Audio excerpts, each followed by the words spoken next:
असम में पिछले 1 महीने से ज्यादा समय से बाढ़ का कहर जारी है। बाढ़ के चलते मरने वालों की संख्या में इजाफा लगातार जारी है। बीते 24 घंटे के दौरान असम में बाढ़ के कारण 10 लोगों की जान चली गई, जिससे मरने वालों की संख्या अब 118 तक पहुंच गई है। बाढ़ से अब तक 50 लाख से ज्यादा लोग प्रभावित हो चुके हैं। कई नदियां अभी भी खतरे के निशान से ऊपर बह रही हैं।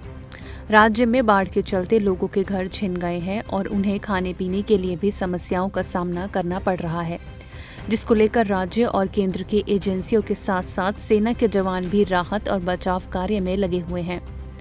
वहीं फंसे हुए लोगों तक खाने पीने की चीजें हेलीकॉप्टर से पहुंचाई जा रही हैं।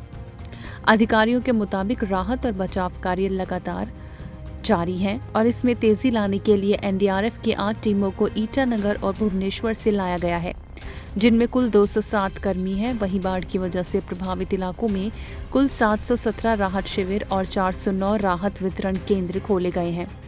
बताया जा रहा है कि इन राहत शिविरों में 2,65,000 से ज्यादा लोग रह रहे हैं। इस बीच असम के लिए लोगों ने भी मदद के हाथ बढ़ाने शुरू कर दिए हैं। उद्योगपति मुकेश अंबानी ने असम में बाढ़ से जूझ रहे लोगों को राहत पहुंचाने के लिए मुख्यमंत्री राहत कोष में 25 करोड़ रुपए की मदद की है। मुख्यमंत्री हेमंत बिस्वा शर्मा ने इसके लिए रिलायंस इंडस्ट्रीज का आभार भी जताया है। वहीं मदद करने वालों की लिस्ट में तिब्बत के आध्यात्मिक गुरु दलाई लामा टी सीरीज के मालिक भूषण कुमार, गायक सोनू निगम जैसे कई नाम शामिल हैं।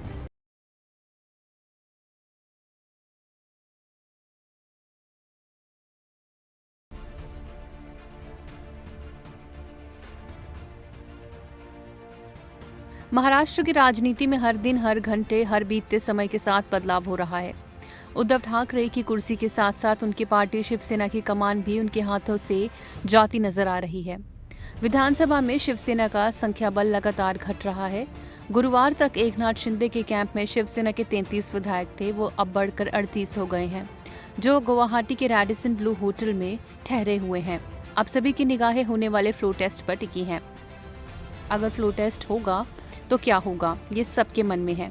लेकिन सबसे पहले जान लेते हैं कि बहुमत साबित करने के लिए आखिरकार कितनी संख्या चाहिए। महाराष्ट्र की 288 विधायकों वाली विधानसभा में किसी भी राजनीतिक दल को अपना बहुमत साबित करने के लिए 144 विधायकों का समर्थन चाहिए। मौजूदा सरकार की अगर बात करें तो एमवीए सरकार में शिवसेना के 55 विधायक, एनसीपी के 53 विधायक और कांग्रेस के 44 विधायक हैं। तो वहीं बीजेपी के पास 106 विधायकों के साथ मुख्य विपक्षी पार्टी बनी हुई है। लेकिन मौजूदा हालातों में जिस तरह के समीकरण बन रहे हैं, ऐसे में अभी कुछ भी होना संभव नहीं है। एकनाथ शिंदे के बागी होने के बाद की उद्धव सरकार अल्पमत में चल रही है, क्योंकि शिंदे का दावा है कि शिवसेना के 38 विधायक उनके साथ हैं। इसके साथ ही 9 निर्दलीय और 2 प्रहार जनशक्ति पार्टी के विधायकों का समर्थन भी मिला है। इसके साथ ही अगर बीजेपी साथ आई तो बीजेपी 106 विधायकों वाली सबसे बड़ी पार्टी है, तो ऐसे में आसानी से बहुमत साबित कर सरकार बना सकते हैं। अगर सरकार के साथ के विधायकों की बात करें तो 114 विधायक ऐसे हैं जो सरकार के साथ हैं, जिसमें एनसीपी के 53, शिवसेना के 17 और कांग्रेस के 44 विधायक शामिल हैं। तो वहीं सरकार के खिलाफ आंकड़ा ज्यादा दिखाई दे रहा है। यहाँ 164 विधायक हैं जो सरकार के खिलाफ हैं, जिसमें बीजेपी के 106, बागी शिंदे के 38 और अन्य 20 विधायक सरकार के खिलाफ दिखाई दे रहे हैं। इन सबके बीच शिवसेना पीछे हटने को तैयार नहीं है। शिवसेना अब आर-पार की लड़ाई के मूड में आ गई है।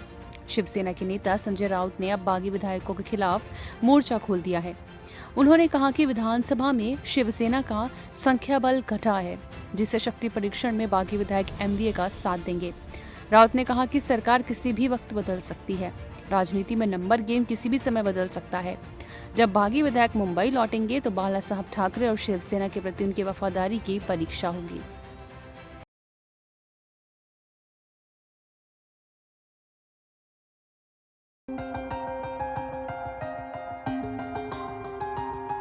कोरोना वायरस का खतरा एक बार फिर बढ़ने लगा है। देश के कई राज्यों में कोरोना की डरावनी रफ्तार देखने को मिल रही है। बीते 24 घंटे में देश भर में कोरोना से संक्रमण के 15,000 से अधिक नए मामले सामने आए हैं। नए मामलों में आई तेजी के साथ ही देश में अब एक्टिव केस की तादाद बढ़कर 92,000 के करीब पहुंच चुकी है। स्वास्थ्य मंत्रालय के आंकड़ों के मुताबिक पिछले 24 घंटों में देश में कोरोना के 15,940 नए मामले सामने आए हैं। वहीं इस दौरान 20 लोगों की कोरोना की वजह से मौत हो गई है। पिछले दिनों के मुकाबले देखा जाए तो शुक्रवार की तुलना में आज करीब 8% कम मामले सामने आए हैं। शुक्रवार को देश में 17,000 से ज्यादा नए कोरोना के मामले दर्ज किए गए थे, जो पिछले दिन यानी गुरुवार की तुलना में 30% ज्यादा मामले थे। वहीं देश के कुछ राज्यों में कोरोना के मामलों में काफी बढ़ोतरी देखने को मिल रही है। महाराष्ट्र में कोरोना के 4,205 मामले सामने आए हैं, तो वहीं केरल में 3,981 मामले दर्ज किए गए हैं, जबकि दिल्ली में 1,447 मामले सामने आए हैं। देश में मिले कुल नए मामलों में से करीब 74% नए मामले इन्हीं राज्यों से सामने आए हैं, जो कि काफी चिंता की बात है।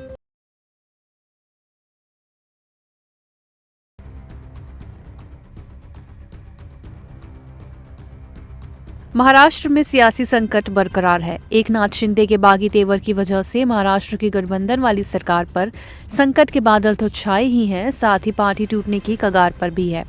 इस बीच एकनाथ शिंदे ने आज अपने समर्थक विधायकों की बैठक बुलाई है। माना जा रहा है कि पदाधिकारियों के साथ बैठक के बाद निलंबन को लेकर अगर पार्टी में कोई फैसला हुआ तो आगे की रणनीति के तहत डिप्टी स्पीकर के जरिए निलंबन का नोटिस दिया जा सकता है। साथ ही 2/3 विधायकों के समर्थन के बाद अगला कदम क्या हो, उस पर भी चर्चा की जाएगी। आपको बता दें कि महाराष्ट्र में शिवसेना के बागियों की वजह से सियासी संकट काफी गहरा गया है। एकनाथ शिंदे के बगावती सुर ने महाविकास आघाड़ी सरकार को संकट में डाल दिया है। इस बीच उद्धव ठाकरे अब संगठन को बचाने में पूरी तरह जुट गए हैं। ऐसा माना जा रहा है कि मुख्यमंत्री उद्धव ठाकरे अब सरकार से ज्यादा पार्टी को बचाने में जुटे हैं। शिवसेना के बागी विधायकों के खिलाफ एक्शन की तैयारी की जा रही है। 16 बागी विधायकों के खिलाफ डिप्टी स्पीकर को शिकायत की गई है। शिवसेना ने 16 बागी विधायकों की सदस्यता को रद्द करने की मांग की है। आज 16 बागी विधायकों को नोटिस भेजा जा सकता है। वहीं बागियों से सोमवार तक जवाब मांगा जाएगा। 2/3 वाला फॉर्मूला कम करने के लिए बागियों के खिलाफ एक्शन लेने की बात कही जा रही है। 2/3 का आंकड़ा 37 है।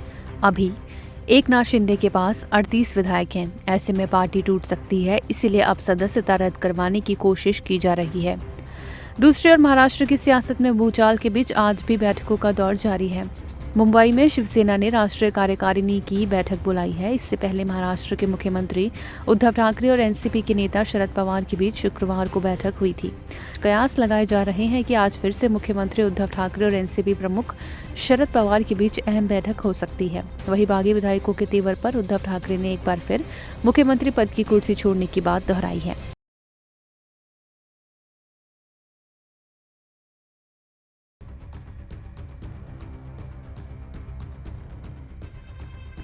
साल 2008 में मुंबई में हुए 26/11 हमले के मास्टरमाइंड साजिद मीर को पाकिस्तान में गिरफ्तार किया गया है।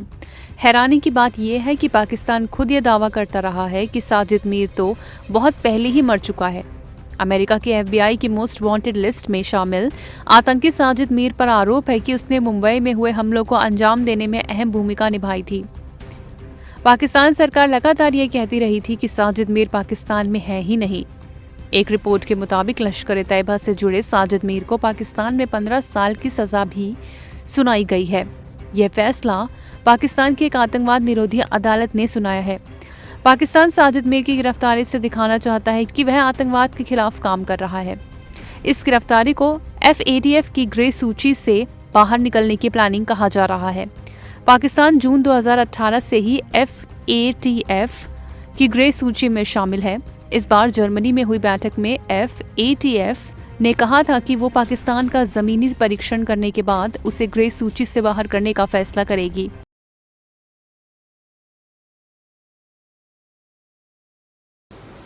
मेरे साथ इस वक्त बातचीत करने के लिए मौजूद हैं कांग्रेस के वरिष्ठ नेता और बिहार से नाता रखते हैं, विधायक हैं शकील साहब। शकील साहब, जिस तरह से भाजपा हिंदुत्व, नया हिंदुत्व की बात कर रही है, कांग्रेस उस पर कैसे उसको काउंटर करेगी? कांग्रेस पार्टी ने हिंदुइज्म और हिंदुत्व पे तो राहुल गांधी जी ने अपना वक्तव्य दे रखा है और इसको बहुत ही डिफरेंशिएट करके बताया है कि ये दोनों मुद्दे अलग अलग हैं। सावरकर ने सबसे पहली बार, वही सावरकर जिन्होंने अंग्रेज़ों से माफ़ी मांगी थी कि मुझे छोड़ दिया जाए अंडमान निकोबार जेल से और उनके भत्ते पे रहे, वही सावरकर जिनका के नाम नाथूराम गोडसे के साथ आया था गांधी जी के असैसिनेशन में, तो उन्होंने ये लफ्ज़ क्वाइन किया था और उसको एक आइडियोलॉजी के तौर पर पेश किया था, जिसमें उग्रता है, जिसमें लोगों को तकलीफ़ें देना है, जिसमें भाईचारे नाम की कोई चीज़ नहीं है, जिसमें बंधुत्व नहीं है।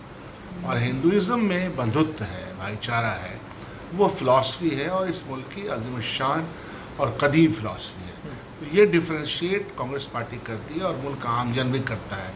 लेकिन भारतीय जनता पार्टी चूँकि सरकार में है, तो जाहिर सी बात है कि उसका वो एजेंडा जो बंधुत्व से खाली है उसको पेश करके सामने रख रही है और उसका कुपरिणाम हम हर रोज़ देख रहे हैं। हम आजकल देख रहे हैं सर, बुलडोज़र एक नया शब्द है, कार्रवाई हो रही है, सरकार कहती है कि उपद्रवियों पर कार्रवाई हो रही है।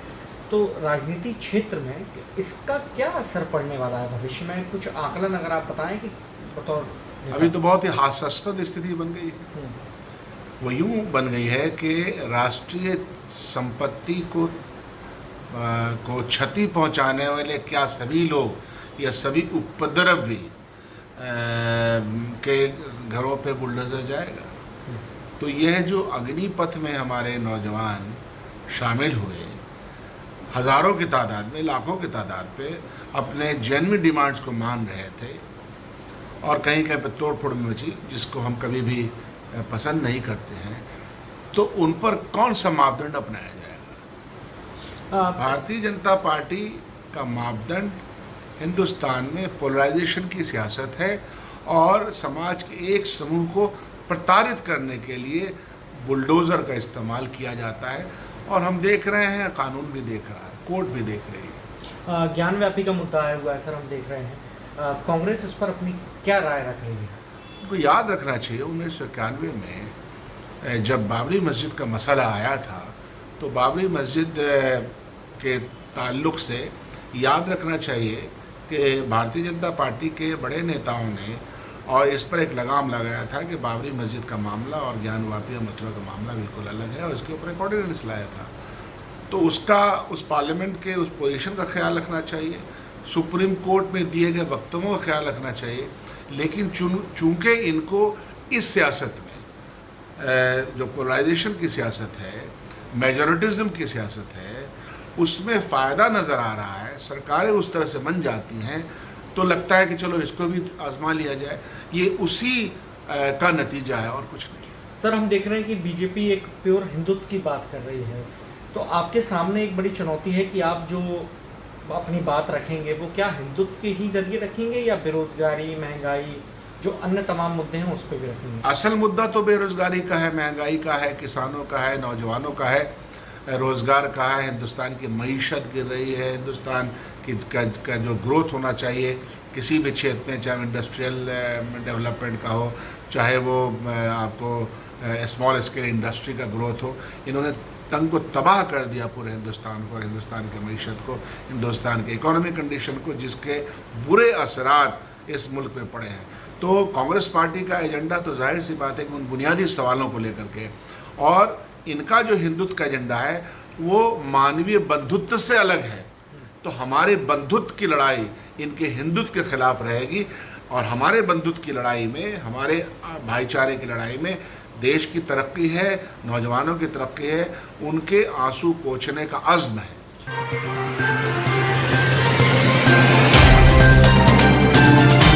Subscribe now and press the bell icon. Never miss an update.